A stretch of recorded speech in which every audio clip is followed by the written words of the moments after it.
Now, this is all about James Carville. James Carville, when was the last time James Carville was relevant? When was the last time James Carville was relevant?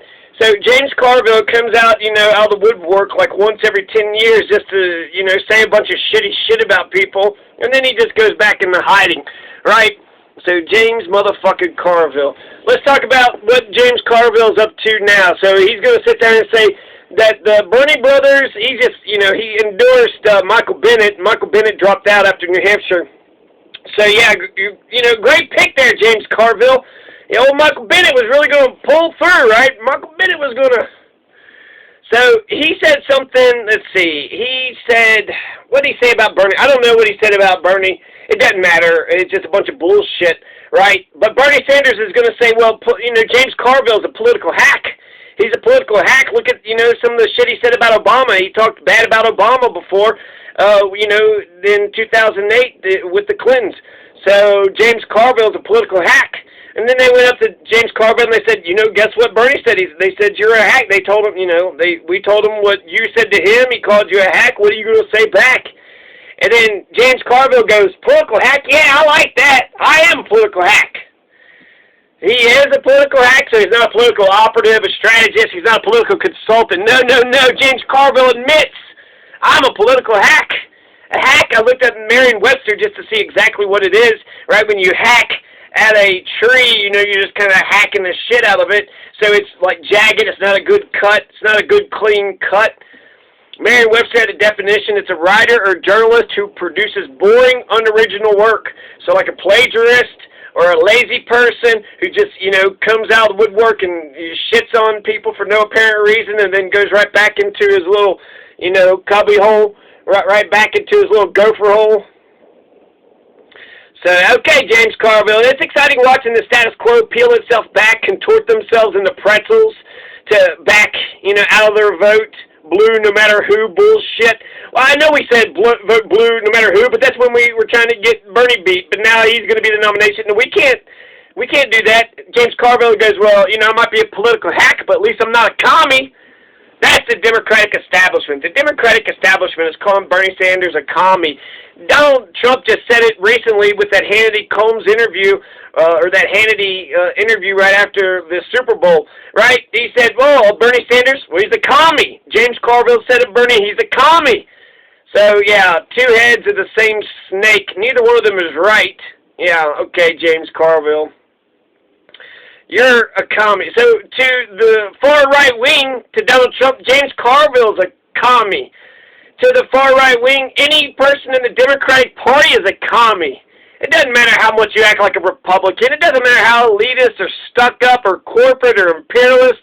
You go full-on plutocrat. But Republicans just flat out don't like Democrats. They're thicker than thieves.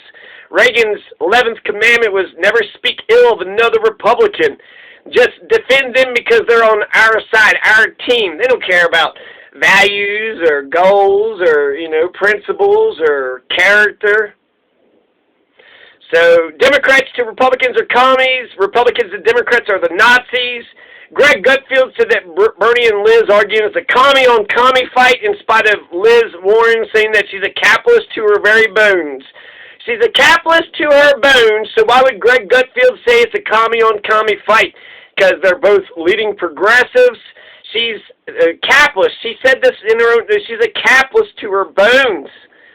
So Greg Gutfeld, Donald James Carville, they're just going to hit Bernie Sanders or any Democrat with that commie label, and it's supposed to make you run the opposite way. So I'm glad we actually got somebody in there that's going to, stand up for us.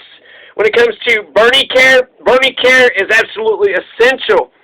NPR is calling it mandatory medical care.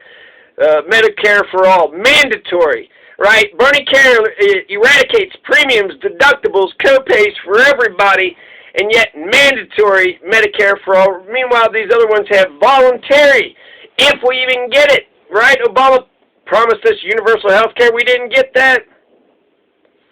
43 million Americans owe $1.5 trillion in federal student debt. That's 13% of the total population. So these motherfuckers just go after Bernie Sanders because he's going to help out the students. He's going to help out the sick in America. How very Jesus-like, right? Give the homeless some homes. Give the sick some care. Give the blind some sight. I don't know the Beatitudes or whatever that came from, but essentially the people that are suffering, ease their suffering. Ease their pain. Ease his pain. Chester James Carville Jr. So old Chester. Oh, Chester. The only good thing James Carville said is he, got Bill Clinton elected in '92 with the whole mantra, it's the economy, stupid. It's the economy, stupid. He's a raging Cajun. He's supposed to come out and he's like, oh, man, listen to all this shit that he comes out and says. He doesn't have anything original. He is a fucking hack. An absolute political hack. He doesn't have, like, a good, accurate analysis of the damn thing. He just likes, hearing himself talk. Watch The War Room. Chester James Carville Jr. only gives a fuck about himself. When Bill Richardson endorsed Obama and not Hillary, James Carville said, basically, Bill Richardson is Judas, who sold Jesus out for 30 pieces of silver. Yeah, boy, that's almost dead on there, Chester. Chester Jr. almost got, that was about, just like Judas. That came right in his wheelhouse, and he just knocked that one out of the park. He said a bunch of dumb shit. So you don't want another Corbyn. He says the British Labour Party, is that what you want? That's the end of days. He says Bernie Sanders is the end of days because it's going to be like Jeremy Corbyn in the British Labour Party. He's like, oh, come on, the revolution, disruption, screaming at people. I don't want a 70-year-old. James Carville Chester Jr. says he doesn't want 78 people screaming into microphones about revolution.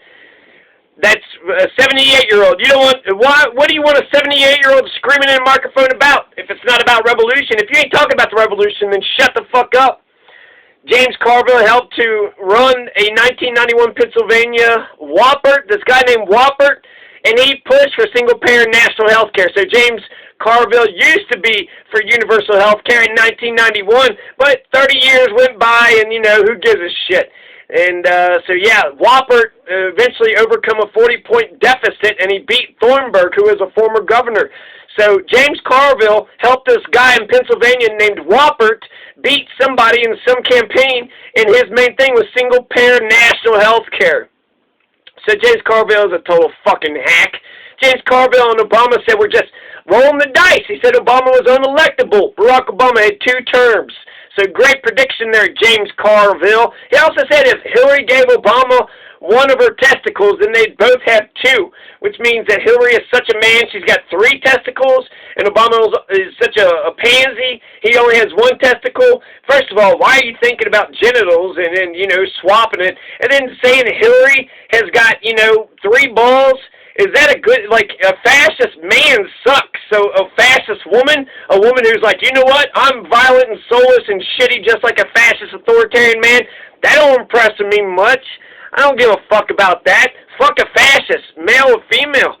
So, yeah, and that's gross. Again, he's talking about testicles, like Hillary could give Obama one of her testicles. It's supposed to be a joke, but, it's just gross, and he's trying to make some kind of point, which I don't. No, I think I get the point is that Hillary's a man and Barack Obama's a woman. But if women are stronger, then that should be a compliment. Should it not? So on Bernie Sanders, he just says a bunch of shit. Basically, I think he's just throwing a bunch of shit at the wall and seeing if something sticks. He says that Bernie Sanders has an ideological cult. He's like, I'm not, going to buy into the ideological cult. No, sirree. I have, I don't have any thoughts about anything. You really have to, you really got to put a lot of pressure on my nothingness in order to get me to vote for anybody, right? So, yeah, he's a lazy, plagiarizing, just boring, unoriginal James Carville. Status quo is just, crumbling. The status quo is just melting into nothingness. He's a commie. He's a commie. Shut the fuck up, James Carville. He ain't no fucking commie. If anything, he's an Eisenhower Republican. James Carville, the raging Cajun, it's like he's supposed to come out and say some badass shit besides it's the economy, stupid. He hasn't been relevant since 1992. Who gives a fuck what James Carville's saying about anybody? Bernie Sanders is FDR 2.0. Bernie Sanders is FDR rebooted, while Pete Buttigieg is Obama 1.5. Pete Buttigieg would have fired Jackie Robinson, fired the first black police chief, fired the first black fire chief in South Bend, Indiana.